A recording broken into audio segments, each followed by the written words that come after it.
If you're not using Ironclad for contracts, you could be leaving millions on the table without knowing it.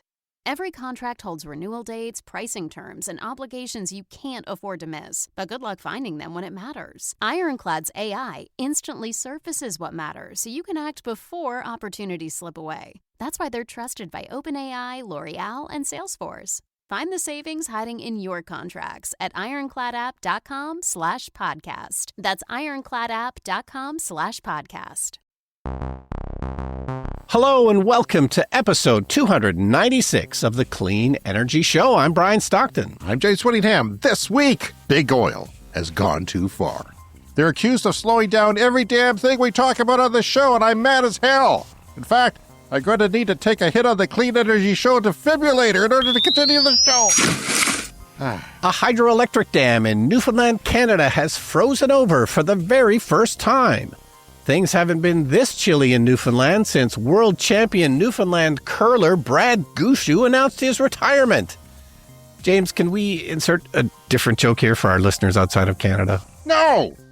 I'm starting a new segment called Make James Angry, and I must say, I'm very angry that we have to have this segment this week. And I refuse to get angry because the air in California is now measurably cleaner thanks to electric vehicles. High-resolution satellite data has confirmed local pollution levels are down. High-resolution satellite data has also confirmed that James's backyard is a mess and he really needs to clean it up. That is accurate. All that, your letters, and the lightning round on this edition of the Clean Energy Show. All right, so we had a big cold snap here, which we love to talk about because... it's cold. A bit colder, but it was cold. Minus 36. Yeah, ridiculously cold, but one of the reasons we'd love to talk about it, of course, is the electric cars still work very well in that kind of weather. Of course, they will lose range, and of course, you have to, ideally heat them up ahead of time. But there was a weird thing happened with my Tesla in the cold snap. So I get over-the-air software updates for the car, of course. This has been going on for a long time. And the way it works is, the car will tell you, oh, there's a software update available. Do you want to schedule it for 1 a.m.? Like that's typically what you do. And then it updates overnight because it can take as much as an hour to update and can't drive the car while it's doing that. So that, works well. 1 a.m. software update. Anyway, for 2 nights in a row, we got an error message saying that the low voltage battery was too cold we can't complete the software update. No. Yeah. Could you have left the car running overnight and locked it? Yes. Yeah. None of these updates were urgent or anything. So what happened was on the third night, it was only minus 22 as opposed to, minus 36. And then minus 22, it was warm enough. It did the update on the third night. Yeah. Minus 36 is about minus 34 Fahrenheit for our American friends. And it's cold. I know you guys had a cold snap, but this is really cold. So it's kind of cool that we can test our EVs and tell people how they work in our cold that most people don't have to deal with. They deal with cold a lot of places, but not this cold. And there's a quirk in my 13-year-old Nissan Leaf, the first generation of that vehicle from 2013. And I guess it was the third year of the vehicle, third model year, but it will charge the battery if it is cold. So I have to unplug it in actual cold weather so it doesn't go to 100% and sit there because whenever we can, we'll use the car with the heater in it, the new car, the Chevy Bolt from 2023. And so I'm out there unplugging it in cold weather. And I let it go for, about 30 hours and it used about 30% of the battery. Now, keep in mind the battery is about half of what it used to be when it was off the production line. Yeah. It is not a great battery. And I knew that when I bought the vehicle and it has deteriorated over time. So it's maybe half of that and then 30% of that just to heat the battery to keep it at operational temperatures, which is minus 17, by the way. Yeah, so you're just unplugging it to save energy because you don't need the car? No, because I don't want to keep it at 100% and sitting there. Right. Because it will, Brian, it'll not charge it just to 100%. It'll charge it to an actual as much as that battery can take. Right. And there's a ceiling on these batteries below and above where it doesn't go so it harms the battery. Well, this... there was times even with the heater where I would drive for a few kilometers before it would even come off of 100%. So I knew that it was beyond the normal 100%. And I don't know if it's just my car or if it's a quirk with my car or if all Nissan Leafs do that or if the 2013 model year does that, but it's a weird thing. Like it can't heat the battery without charging the battery. So, but I know other cars don't do that. And I'm sure the modern Leafs don't do that. It's just a quirk. So yeah, and you can go days heating the battery without it plugged in, but it's hard to go on a cruise or something and leave it parked outside in extreme cold like this and not have it, because it'll stop heating it when it gets to 20% of charge. Yeah, and our son needs his gas car plugged in, and we only have a single driveway, so we let him stay in the driveway so he can keep his gas car plugged in with the block heater to keep your engine warm. So we've been parking the Tesla on the street, not plugged in at minus 36, and it's fine. You just, you heat it up with the app. You're just using a lot of the battery to warm the car before you drive it anymore. Yeah.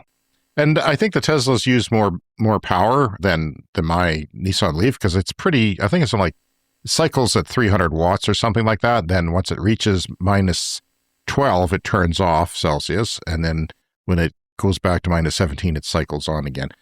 But yeah, it's just one of those things that you need to learn about with electric cars in cold weather. Everyone's different, so you have to sort of learn, well, what happens when it's cold? Yeah. The Chevy Bolt doesn't heat its battery so much, so it's probably a good idea in the mid-minus 30s to start your car at noon if you're working somewhere and it's not plugged in, because they like it to have it plugged in. The Nissan Leaf is pretty robust, though. I'll say that. Yeah. And it's, although the temperature gauge only goes down to minus 30. It's like, come on, Japan.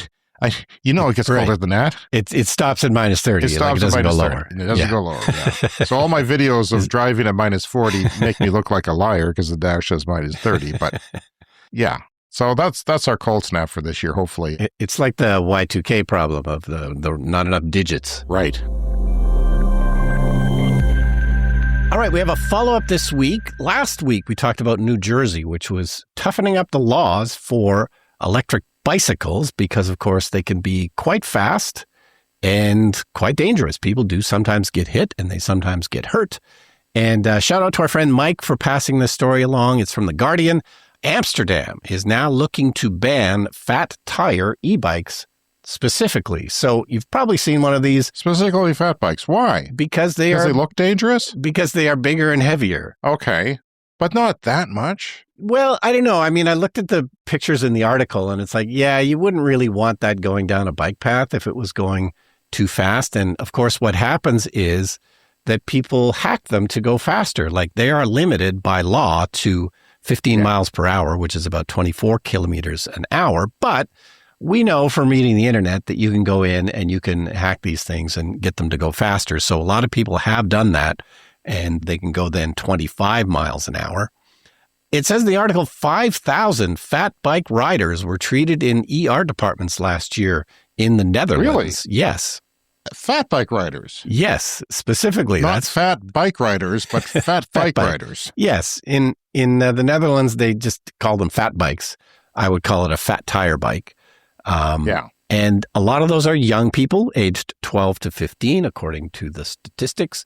So the head of transport in Amsterdam has said that unorthodox measures are needed and has announced that she will ban these heavy electric bikes from Amsterdam city parks. And Amsterdam, very much a cycling city. 48% of the bicycles sold in 2024 were electric. 13% of those were fat bikes, so they're selling a lot of them.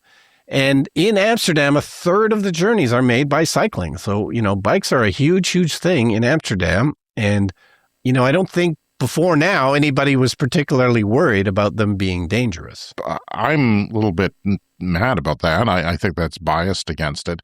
Because electric bikes have, they have, regardless of the wheel tire size, the frames are robust and hardy and therefore heavy. Yeah. The hub motors are heavy usually. You have to spend a lot of money to get a light e-bike, which is kind of true with normal bikes, but that's amplified with e-bikes. And I don't know that it's necessary. I was a part of the local mountain biking community when fat bikes started coming out, 10, 15 years ago, started to become popular. And some of these guys would buy them. And I think they were designed for beaches. They were designed to go on sand. And then people started using them for winter, and the tire manufacturers started making them studded and just winter tire ready. So if you want to, bike all year here, a fat bike's the way to go. Especially, electric would be nice to have the fat bike to cover the tire. Because if you slip, you can slip on the snow quite easily, and ice, and you go plop, you fall down. That's unpleasant if you're trying to commute to work. Yeah. And, bruised. And of course, these, fat tire bikes, they started before everything was electric. So you can and probably still get a non-electric one. Oh, yes. But it just always seemed weird to me because I would never want a bike that heavy. I always want my bicycles to be light. And they just, from the very beginning, they seemed unnecessarily heavy. Yeah. Well, fat bikes are good for the winter. But you know what? If you got hit by a fat bike, it might be a couple pounds heavier, but the wheel would be softer. But the big rubber tire would be softer. Yeah, sure. If it's running over your skull, then that'd be great. Well, it'd be like getting hit by an inner tube on the toboggan hill, which happened to me once. I did a complete 360, and I could have broken my neck. It's a terrible thing. Yeah. I don't know how this came up, but there was a clip of a news reporter doing that, getting hit by an inner tube on a toboggan hill. I think I've seen that. Yeah. And they finished their sign off. Yeah, on the ground. I've seen that. All right, so I've got my trusty stopwatch, and here they come down the hill. It looks like Ruben is in the lead, and here comes Al. And this. Oh, jeez! That was a bad idea. At Riverside Park, Rob Leth, Global News. Heroic and hilarious. I love bloopers like that. All right, so from the CBC, a hydroelectric dam in Newfoundland has frozen over, and this has not happened before. This hydroelectric dam has been around since the 1960s, and we know that there's huge winter storms going on the eastern part of North America. Toronto's been hit, New York, all the kind of major East Coast cities. Well, in Newfoundland, it was very cold, and it froze over. It was called frazzle ice. And I looked this up, and frazzle ice is basically Slurpee ice. It's the consistency of a Slurpee. And in fact, there's a U.S. Why don't they just call it Slurpee ice then? They should call it Slurpee ice. There is a U.S. drink company called Frazzle Ice, and they make like Slurpee-type machines. Yeah. Huh. But there was also bigger chunks of ice as well, and they literally had divers out there getting big chunks of ice out of the water. So really, talk about a horrible job. Divers. How would they deal with an iceberg? Like, what could they possibly do? I mean, chunks of ice big enough that they could, I guess, lift out of the way. But that's a pretty extreme. That's a pretty terrible job, and I'm assuming they couldn't be in the water for very long. Seems dangerous too, if you ask me. It seems really dangerous. Yeah. But anyway, there's 7 different generators in this hydroelectric dam, and they all had to be shut down at one point, and they had to put out, energy conservation notices to everybody nearby. These are not massive, million people cities or anything. Right. But, this hydroelectric dam is a major source of power. They were importing power from neighboring provinces, but you can't always get enough, particularly at peak hours. So they advised residents in places like Corner Brook to cut back on their electricity use, to maybe turn the thermostat down a bit, and, don't use things like clothes dryers that use a lot of power. Different cities just kind of shut down some of their city buildings, recreation centers and stuff that were using a lot. This was basically over the weekend, and it sounds like sort of one by one, they were able to get these generators back online. And so everything is working now. But a very weird problem caused, presumably by more extreme weather that we get because of climate change. So if the frazzle ice is there, what are the divers doing? Drinking it up? I mean, with a straw? Like, what could they possibly do? I don't understand. Yeah, I mean, there was no video of what they were doing, so I can't sort of share any more than that. But they had people working around the clock on the weekend and eventually got things running again. Yeah, I heard there was a plant down. I didn't know it was hydro, and I didn't know it was for this reason. Like, that's quite surprising. I assumed it was just a natural gas plant because those do go offline sometimes, often. Yeah. No, and I think there was concerns about shortages of natural gas, too, in the big sort of cold snap for the East Coast. Plenty of power outages in the United States with the winter storm down there, but nothing terribly catastrophic where people are in threat of dying in their homes, as far as I know so far. Been keeping an eye on that. You mentioned clothes dryers. I'm very proud to announce that I fixed my washing machine. Fantastic. The drain pump in it, I had to take apart the whole thing, and I only cut myself 3 times, one pretty badly, because they don't say that on YouTube when they're telling you how to do it. Wear these gloves. I thought they were just doing it to be techie, but yeah. And they were wearing rubber gloves, which I don't think would protect you, but it's a lot of sharp metal in there, and it's finally starting to heal. But yeah, I'm a hero to my family. $50, repair done. Nice. I was watching a video from Yakutsk. We've talked about this before. There's a channel on YouTube that features Yakutsk. This is the coldest populated city in the world. They get even colder than us, minus 65 Celsius. And they use district heating there, which is very, very important. Makes sense. These big but plants. If it breaks down, you're in trouble. That's what they said in the latest video that I watched a couple of days ago and if the district heating for the city goes down, the whole city would have to be evacuated. How? I don't know. And is there plumbing? Would the pipes all burst? I mean, what's going to happen there? Yeah, imagine all those apartment buildings. If pipes would burst for sure. Yeah, it would, and then you'd have ice that wouldn't melt for months. We get warm snaps here. Yeah, sometimes, God willing. Hopefully, one comes one of these days. But it's cold. But I'm driving the Leaf without a heater. Still love the car. It's working fine. I still would.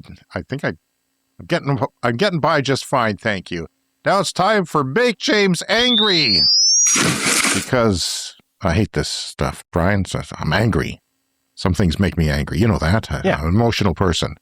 So I reached out to the local EV community to ask about EV infrastructure, how they felt about it here. Because I don't travel in the wintertime, really. I might go to Saskatoon in the fall or the spring, which is a 2.5-hour drive. I don't really vacation in the wintertime. I know you just went out to the mountains not long ago, and you seem to do just fine in your Tesla along the Trans-Canada Highway, but other people have different trips that are off the beaten path. Yeah, and it is always, getting better here and there. A new charging station will open, but we have a vast, vast province with many, many weird corners with tiny little towns, and I'm sure there's many kind of off the beaten path places that are a problem. So last week, if you listened to the show, and I hope you did, I had one of my medical professionals that I was dealing with had lots of questions about EVs as I spent an hour with her. Yeah. And that was one of her questions. And it's one of everybody's questions. We'll buy one when the infrastructure is there. And I thought, well, it's there. It's there for me. Yeah. It's there for you, Brian, for the most part. I've been driving for 6 years electric, you even longer. Yeah. But the problem is, if the stations that we rely on break or are down, that could be a problem. Now, that hasn't been the case for a while yet, and they are getting more reliable. But I reached out, and people had some thoughts. This is from Grant Gilchrist. James Whittingham, I would say the fast chargers are adequate for city-to-city driving, but the support for rural is still not great. There is not much backup when a station fails in some places either. Notable holes include the towns in Saskatchewan, Canada, where Brian and I live, as Chaplin, which I'd love to have one there. I think it's a good place for one. Rosetown, birthplace of the Whittinghams in Saskatchewan. My grandfather homesteaded near Rosetown. Shaunavon, Carlisle, which is down by where your cottage is. Yes, but there is a new charger now at the White Bear Hotel Casino thing. So that one's fixed, basically. You would have to go a little bit off the path there by a few minutes to get there. It's about 10 minutes from Carlisle. But that's fine if, you're really relying on it. It's not the end of the world. Bigger issue, he says, is that everyone is using level 2 chargers at home, and there are a lot of places where the transformer won't handle more than 2 or 3 houses charging in a block. This is news to me, Grant. I don't understand that. He said we need more level 1 and 2 public chargers and workplace charging when the demand starts to return. I would argue, Brian, that our hole in our infrastructure is that workplace charging. We should have more public lower level chargers like at a grocery store. I noticed I was picking up my groceries last night and my map on my car showed a charger across the street at the car dealership. It's called Capital Ford. And they had 2 flow chargers there. One of them was being used, or they were both being used actually, but then one became available. They're 16.5 kilowatts, which is pretty good for the high end of what level 2 can do. So it's not nothing. So if you were in a pinch, that would work. If you're getting groceries, for example, for an hour or 2, you would get a pretty significant charge there. But yeah, I would say what I think we need for a guy who doesn't travel would be workplace charging. Because if people could charge at work, and you would pay for that privilege, but you could charge at work if you lived in an apartment or a condo that didn't have charging. The other thing is that condos and apartments should have charging, especially condos. They should have better regulations. I know it's tough. Everywhere, the condo boards and everything that, they fight back and they don't want this and that.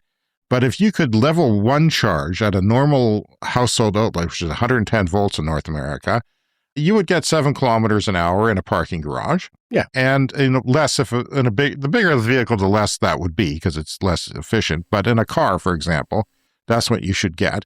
And that would do you most of the time. And if you did topped up once or twice on a level 2 charger and paid a couple bucks for the privilege for an hour or two, you'd be good for the week. And you would have no problems. You would not have to charge elsewhere. You would not have to pay big money to charge at a fast charger somewhere.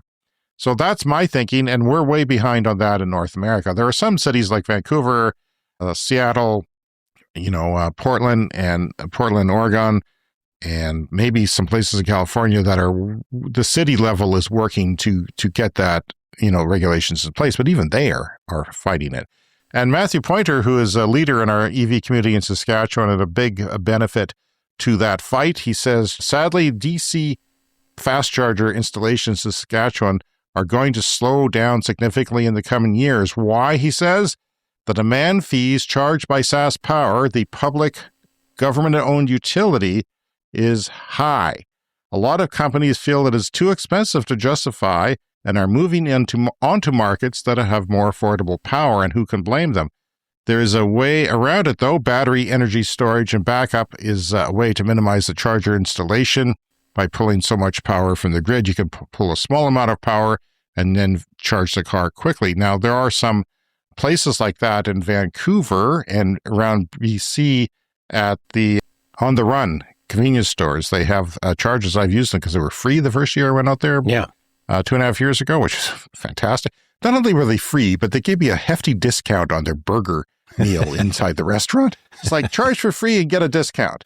All right. So I did. And you know what? The burgers were great because it was AAA. Was it AAA or I forget the name of the burger joints out there that are popular. Anyway, they did that. But if the battery ran out, then you got a slow charge. It was pretty slow. It was around 25 kilowatts, which is not great, especially even on my car, that would be considered slow. So yeah, if your battery was full and you didn't just follow two people who were drained that battery, you did well. And if you didn't, it was touch and go. So that's a bit iffy, I think, using batteries. It helps, but it doesn't completely solve the problem in situations like that unless you have a lot of batteries. He says, I hope that the cost of battery backup continues to drop, and I'm sure it will. I can't see how it could possibly not, and we will see these batteries buffering our charging costs in Saskatchewan. That's going to take a little bit of time, though. It is too bad, and you know what? This makes me mad, because the Crown utility is soaking people for demand charges, high demand charges, and they should be helping. They are doing the opposite, which means you suck, SaskPower. There, I said it. And he says, to add a bit more, the secondary highways in rural areas could have better charging infrastructure. Sadly, a lot of these rural centers have declined hosting chargers for all kinds of irrational reasons. So now I'm mad at small towns, especially around here, who are full of SHI you-know-what. So screw you, SaskPower, screw you, stupid people. Not okay. Now, I went to pick up my daughter at school the other day. She came out with her favorite teacher. Yeah. I like her favorite teacher. I like all her teachers. Her teachers are heroes. Yeah. I would build a statue for all of them. They are tremendous people and have helped my children greatly. But she came out with her teacher, and her teacher was saying that there was an EV fire at the bus depot, at the station where the transit terminal where the buses sit overnight. Inside, they get maintenance, they get cleaned out. In the case of EV buses, they get charged. She said there was an EV bus fire there because we got a few EV buses in town, and that is not the case. I said, well, that's strange. I haven't heard of that because everyone would be talking about how terrible EVs are. And when I heard about the fire, and I thought, oh, God, I hope it's not an EV fire because we'll never hear the end of it. You know who broke the story? You know who had the most details of the story? That stupid garbage bin company that is the number one news source in our just bins. They had a picture of it, and it was an articulating diesel bus, which they stated in their post that caught on fire. Nobody's saying, oh, we can't have diesel buses because they catch on fire. But they do 20 times as much. All these things catch on fire. I had my Twitter feed had 2 stories in a row about combustion car fires in our area the other day. 2 stories in a row from completely different places. One was a truck, a semi-truck. One was something else. But no, we don't say ban gas, they start on fire, but they do. And her teacher is convinced this is real. And she said it's terrible because it's going to, put a negative light on EVs. Well, no news service has covered it. It is not real. I was going to reach out to City Hall Communications, but I'm not going to waste their time with a stupid rumor that is false. Yeah. So it is wrong. And it was a bus fire on December 28th, and 3 buses were damaged. But that's all. That's all there was. And, it's the negative stories that just catch fire, and the clarifications that come afterwards, they don't stick at all. Yeah, and it's easy to see how this could have happened because, of course, people around here have been talking about the electric buses a lot lately. There was other stories about the electric buses. So, yes, it sort of makes sense that, there's a fire at the bus depot. Somebody just assumes it's an EV fire. They tell their friend, there was an EV bus fire. And then before you know it, that's what everyone thinks. And the same thing with the same person, the same medical professional. She said, I heard EV buses don't work here. That is because the transit union person told our city council that they don't not working. They're not worth it in cold weather. They only work for a couple of hours. And then, the head of the department comes on and says later, a few days later, no, that's not true. Yeah. They work just fine. Yeah. We're happy with them. But around here, you find so many people who are against change, who are against EVs, who think it's a woke culture. It is not. It is a technology. Your iPad's not woke. You're not going to stick with an 8-track player because you think your iPad's woke. Get with it, people. This is stupid. And of course, the negative stuff sticks because a lot of people, like my medical professional, are EV curious. They're thinking about it. Is my next vehicle going to be electric? Maybe it should be. Maybe I'm not a technical person who adapts new things but, everybody seems to be talking about them. Maybe that's what I should be getting. The truth is you probably should, but you do have to do a little bit of learning about it. My next bit of rage is for the Ford Motor Company. It is suspected of lobbying over Trump's climate rollbacks. So we're going to get to this later in the show, but, they talk a good game about EVs publicly, then they don't. They don't. So there's a committee in Congress, which is the ranking member is a Democrat in Rhode Island. The Senator Sheldon Whitehouse is expanding the investigation of automakers to include Ford Motor Company. And he's seeking clarification about the comments that President Trump made, suggesting the Ford Motor Company and the CEO, Jim Farley, have played a significant role in advocating for the repeal of long-settled rules and regulations meant to protect human health and environment. He wrote in a letter to Ford's CEO, Jim Farley. So, I am mad at Jim Farley. He's full of crap. These people, they say they're pro-EV, but they're secretly lobbying the government, and now they're getting investigated, which is quite remarkable considering the current government in the United States that any Democratic committee has any power at all, but this one does, so they're getting investigated for lobbying for that. And you know what? If it's true, I'm not going to shed a tear when they go down in flames from Chinese competition, which we'll outline more later in the show. Yes, it's really to their own detriment if they don't make EVs.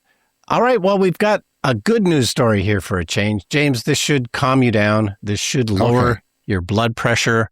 I do actually have a heart rate monitor on at the time now. Let's just check in here.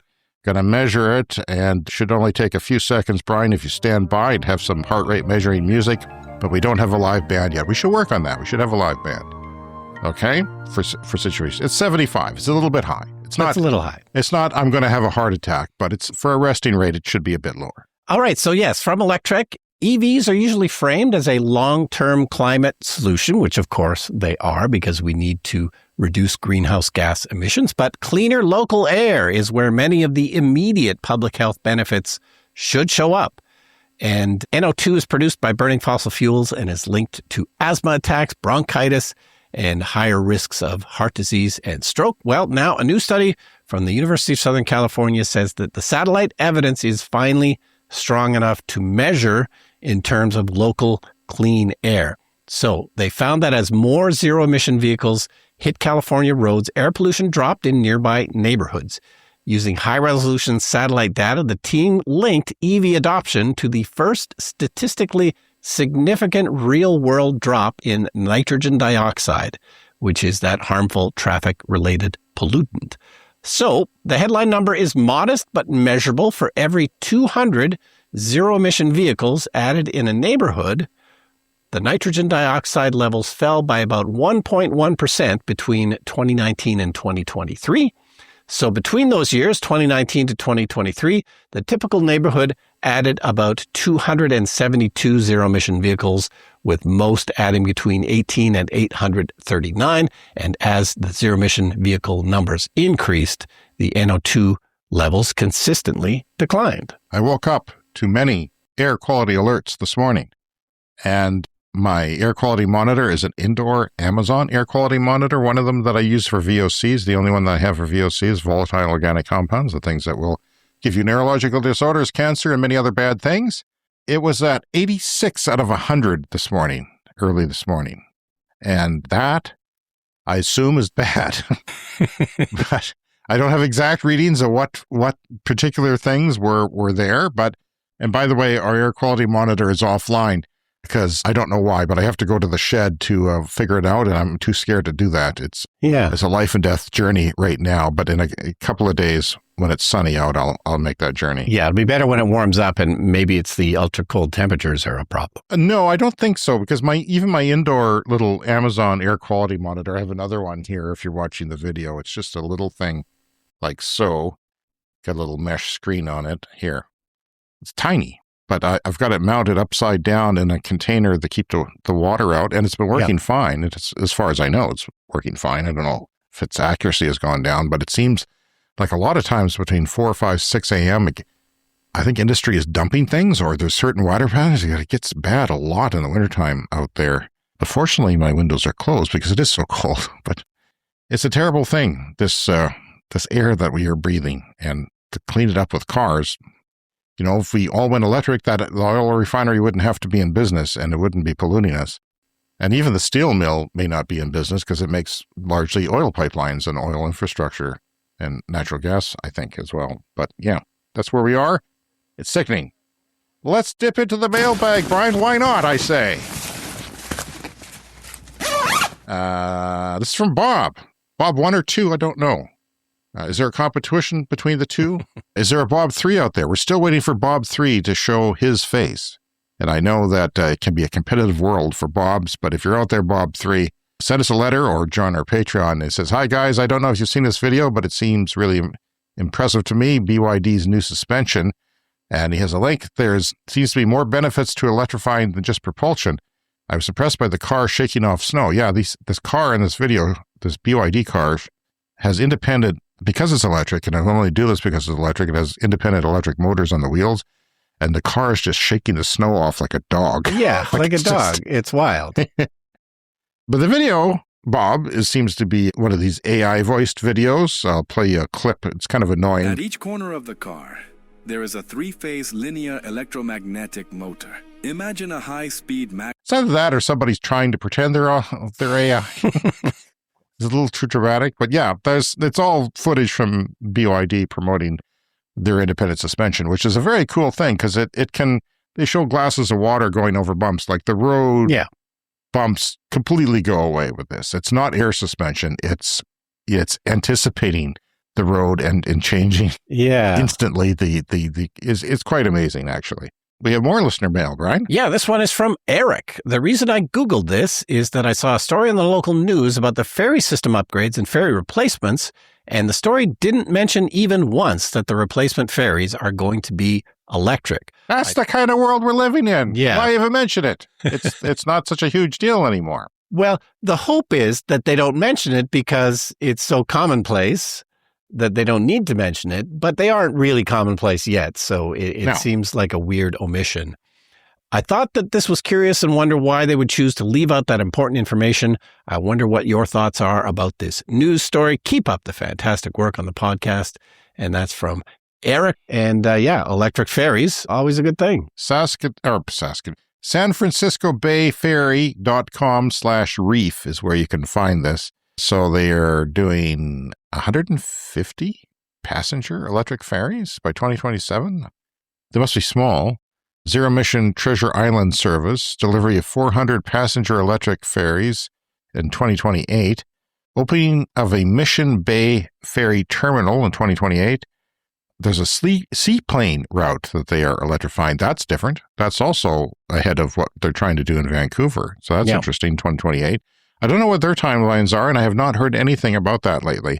That's where the main passenger seaplane routes on the west coast between Vancouver Island and Vancouver in Canada are electrifying old planes, and they've been testing them, but they can't get certified for paying passengers yet, from what I understand. And they're going to have an installation in 2028 of the first universal charging float, which is something I've never spoken before. A charging float. Charging float. A floating gas station. A floating charging gas station. Well, we know that, floating gas stations exist for ships. So, why not have one for electric charging? And Denny and Linda sent a story about the Michigan Attorney General alleging a decades-long conspiracy by Big Oil in a lawsuit. We're going to have that story at the end of the show. We also post a link to that on our Patreon page publicly. Our Patreon page is our webpage. Yes, some posts are behind paywalls for people who support us, but there are also some public stuff there that we would normally post on social media. And if you want to contact us about anything. We'd like to hear from you. cleanenergyshow@gmail.com. We'll have that at the end of the show, too. If you can't remember and you're finished the show and you're ready to write us, cleanenergyshow@gmail.com. Voicemail is speakpipe.com/cleanenergyshow. The Clean Energy Show is an independent podcast, which means we have no corporate overlords, which also means we have no corporate paychecks. So the best way to support us... Which means I have to fix my own washing machine, ultimately. Ultimately, yes. So if you want to give us a little cash, patreon.com/cleanenergypod, as little as $1 a month, and we have various perks, including ad-free episodes, early access, behind-the-scenes material, private updates, verbal shout-outs on the audio podcast, and coming up next is the lightning round. Time for the lightning round. The lightning round is a fast-paced look at the latest headlines in climate, clean energy, and transportation. India has reached a free trade agreement with the European Union representing 25% of global GDP. Pretty significant. Take that, Trump. Our World in Data says the current land use for biofuels, if used for solar, would be enough to power the entire planet's electricity needs that they were in 2024. Just for what we are for biofuels, to put in gas cars, take it away, throw solar panels on there, the whole world's electricity needs will be met. Amazing. Stupid. As for Reuters, fully electric EV sales surpassed gas-powered vehicles in Europe. That's gas only, not diesel. And fully electric, so not plug-in hybrid, but just battery electric vehicles surpassed gas-powered vehicles in Europe for the first time ever in December. This does not include PHEVs either, the plug-in hybrid vehicles, but electrified cars count for 2 out of 3 vehicles sold in Europe. That includes your basic hybrids, which don't save a lot on emissions necessarily, depending on how they are, the mild hybrids, and plug-in electric vehicles as well. So anything that's electrified, 2 out of 3 are not your full-on gas vehicles. And when you get there, Brian, you take off. There's no excuses anymore. Yeah. Everyone's doing it. Xiaomi SU7 outsells the Tesla Model 3 in China for the first time. Why is that significant? Because they developed this car in 3 years. They were a phone maker. Yeah. They were founded in Beijing in 2010. They grew from a software company to a global tech giant known for affordable smartphones, smart devices, and lifestyle products. But their car history didn't begin until 2021, and they released this in 2023 in December. A smart EV sedan designed to rival Tesla and Porsche, rapidly gaining significant orders, and it kind of looks like a Porsche in some respects. It's a beautiful looking car. They ripped off the Porsche, let's face it, in their design. Barely 3 years from birth to beating Tesla.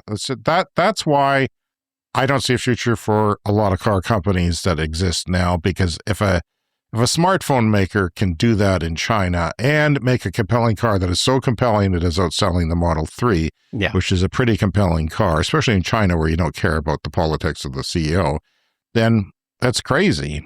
Time for a CES Fast Fact. The Sandy Gigafactory for electric heavy-duty trucks in China can deliver trucks ordered 5 days after you order. They'll come to you 5 days after you order.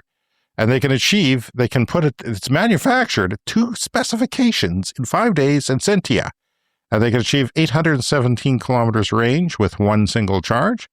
And China sold 224,000 extended or electric heavy-duty trucks this year, and that is up, as we've said before, 173% year on year, which is a crazy, crazy takeoff of that market. Yeah, electric semis and other big trucks, the sales have taken off immensely in many places, but particularly China. Washington State is on track to host the first pumped hydro project in the U.S. that is built in the U.S. in decades. The U.S. hasn't seen a pumped hydro. This surprised me. I thought they were decades. They were doing it decades ago, and now this is the first one, and it's going to happen probably on track to happen in Washington State. A new 2.4 gigawatt hour adiabatic compressed air energy storage plant is now operational in Jiangsu province in China. The large-scale plant uses molten salt and pressurized thermal water storage to achieve high efficiency with power generated through two 300 megawatt units, which is about the size of a small modular nuclear reactor. Two of these are using compressed air. Yeah. You don't hear a lot about that. It's technology, but you don't see it commercialized a whole lot. Yeah. Every once in a while you hear a story about this and you can just compress air in a tank and then release the air, like releasing the air from a balloon, and you can use that air to turn a generator. It's another kind of battery. The Polish government is sending 379 power generators to Ukraine, where Russian attacks have left many without heat and power. It's cold. And, of course, Russia is attacking the power to break the will of the Ukrainian people. The city of Warsaw is providing an additional 90 generators, while public appeal has raised 1.6 million euros to buy more equipment. Go solar, go batteries, Screw Putin. BYD targets 1.3 million overseas vehicle sales in 2026, but that's only a 24% growth. Now, we're looking at the growth of trucks there, the heavy-duty trucks, 173%. That's really taking off. 24% is good, but it's not what they would want. Yeah, well, the bigger you get, the more vehicles, you're selling. If you're selling 10 million vehicles, it's pretty hard to, increase that by a meaningful percentage. Yeah, that's true. You can understand, too, why they would, want to expand into the Canadian and American markets, because they're ripe for the taking. And absolutely. They're going to try and do that. And they are. There's a plant in the States that's probably going to go up. And we'll have a story in just a second that I'll get to in a moment. Japan has suspended operations at the world's largest nuclear power plant hours after its restart, its operator has said. An alarm sounded during the reactor startup procedures at, oh God, forgive me, Japanese listeners, can't even. It's northwest of Tokyo. Yeah. But the reactor remained stable at Tokyo Electric Power Company. A spokesman would just assume that person has a name, they said. Reactor number 6 restarted on Wednesday last week, a day later than planned due to an alarm malfunction. The first at the plant since it was turned on. The plant hasn't been turned on since the 2011 Fukushima disaster. A lot of them haven't been. Japan shut down all 54 of its reactors, you'll recall, after a 9.0 magnitude earthquake triggered a meltdown at Fukushima 15 years ago, causing one of the worst disasters of nuclear plants in history. Sherry, that's one of the big automakers in China, is opening hiring in Canada as it moves to be the first here after the big tariff deal between Canada and China, which is now, as I predicted, Brian Stockton, irked Trump. We finally heard from Trump, not in time for our deadline for our last show, but yes, it finally got to him that maybe this wasn't good for his country. Waymo has launched its robotaxi service in Miami. So look out, Miami. There can be robotaxis around. The world's largest battery maker, CATL, has launched a new line of sodium-ion batteries. Brian, look at these specs. 10,000 charge cycles compared to that 1,000. Yeah, typically it's 1,000, but sodium-ion we know can last much, much longer than current batteries. And they are manufacturing these. This is not an announcement for the future. They are now announcing the start of the manufacturing. This is the second generation of these batteries, and they're going to have a lot more uses for them.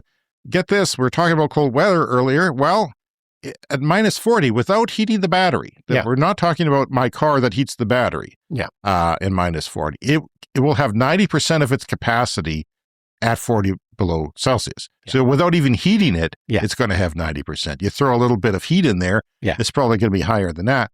In other words, it'll function in minus 40 without plugging it in. Problem solved. Cold weather, problem solved. It doesn't have as high range because remember, they're less energy dense than lithium-ion batteries, but they are probably going to improve over time. And current cars heat their batteries to minus 17 or 1 degree Fahrenheit to make them usable.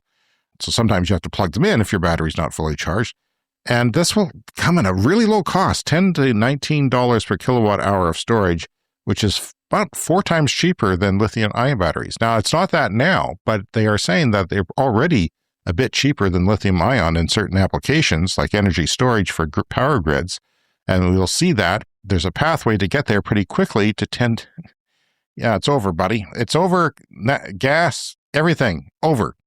Tell your skeptical relatives that it doesn't require nickel or cobalt either. You know, your conservative relatives who are suddenly concerned about the mining of rare earth materials, these batteries don't require nickel or cobalt, and cobalt can be controversial because of how it is employed young people and kids to do it. And finally, this week, Michigan has just launched a historic lawsuit against big oil, and it is not about pollution. What started as a climate investigation uncovered a decades-long effort to block renewable energy and protect fossil fuel dominance, which makes me angry. It makes me have to take another hit of the Clean Energy Show defibrillator to keep going. According to the state, oil companies weren't just shaping public opinion, they were shaping the market. Michigan alleges the industry spent more than 50 years working to suppress clean energy competition and rig the energy system in its favor.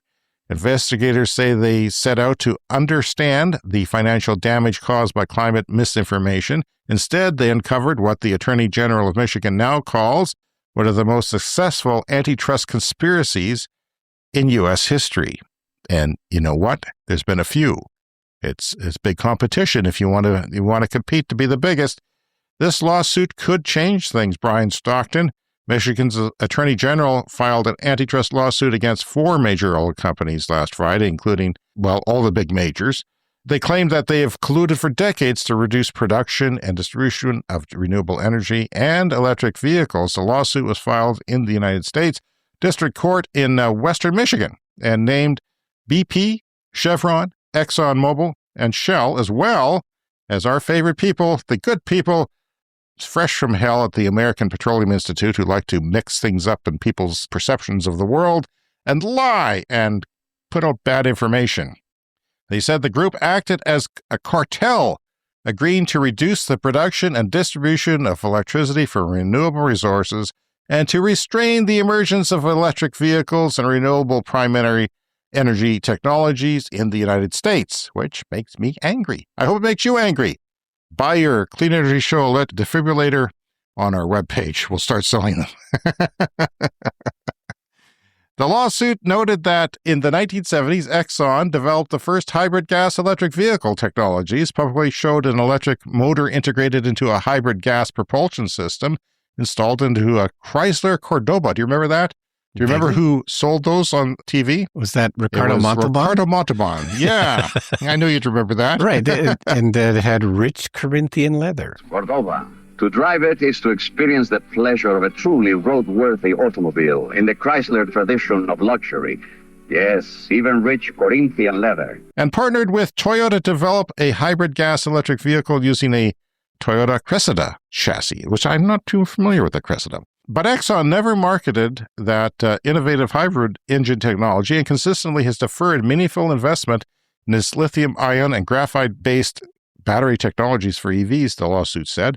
The lawsuit also alleged that Chevron sought to delay a critical EV and battery technology known as nickel metal hydrate rechargeable batteries by acquiring all the patents to restrict their use in automobiles. So that's an old technology. I think the EV1 used that kind of in like 25 years ago. Yeah, and from like GM.